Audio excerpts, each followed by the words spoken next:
I am mediocre. I have always been mediocre. Whether it came from fear of failure or fear of success, I have yet to figure out. All I know is I have been pretty good at a lot of things, but I've never been great. I always wanted kids. I used to tell people I wanted to be a mom when I grew up. I also wanted to be on Saturday Night Live and to win an Oscar. Becoming a mom was an easier task to accomplish, but in hindsight, I think it's a more difficult path to remain on. I'm a loving mom who can be silly and funny, but I don't play enough. I don't feel like I teach enough.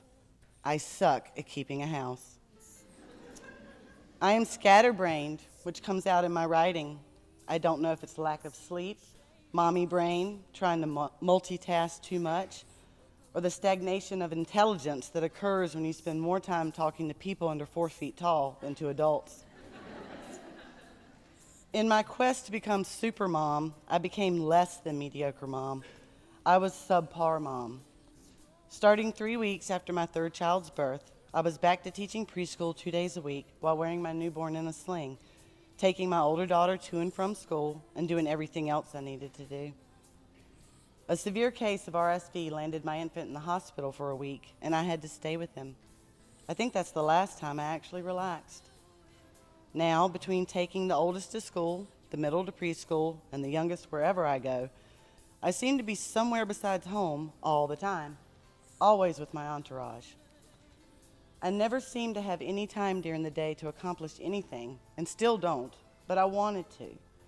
It started with Red Bull, progressed to 5-hour energy drinks. Then it went to 2 a day. It would give me a rush for a little bit, and I would be productive. Then I would be irritable, even more tired, and even less productive.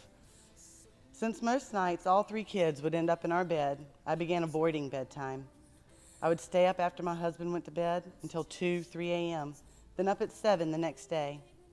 I've always been a night owl, and there was that part of me that could never go to sleep unless everyone else in the house was.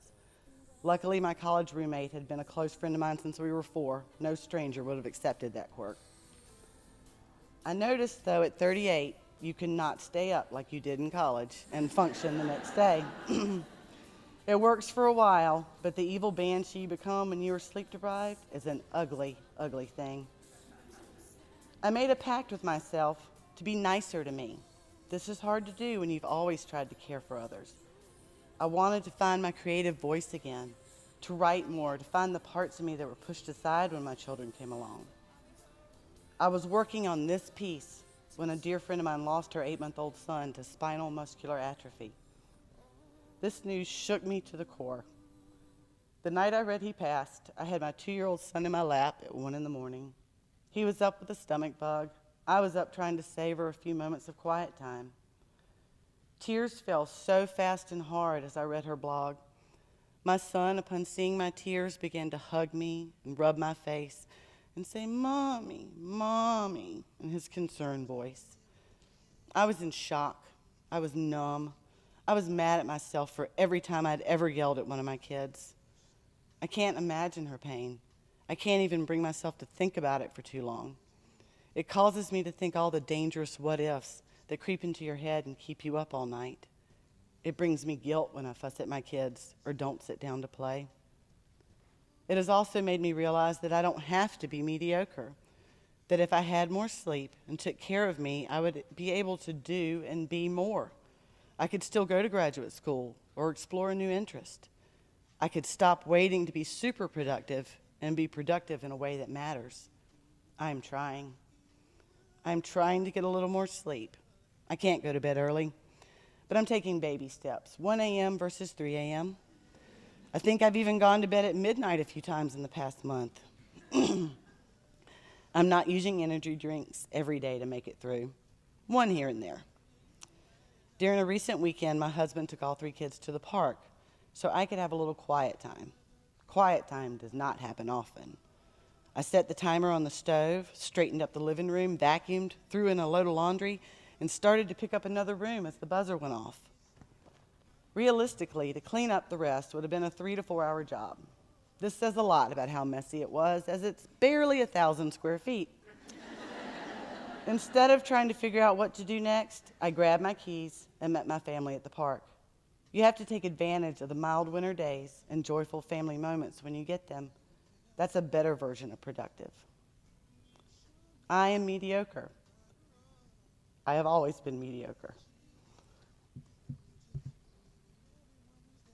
When I look into my children's eyes and I listen to their hearts, I see and hear greatness. I see 3 children who at 2, 5, and 8 have huge hearts and are so affectionate and caring. I am raising greatness out of mediocrity. And with their guidance and a little self-help, I think they may raise me out of mediocrity as well. I will still suck at keeping a house. So please either tiptoe around all my clutter or wait and visit when they've all gone to college.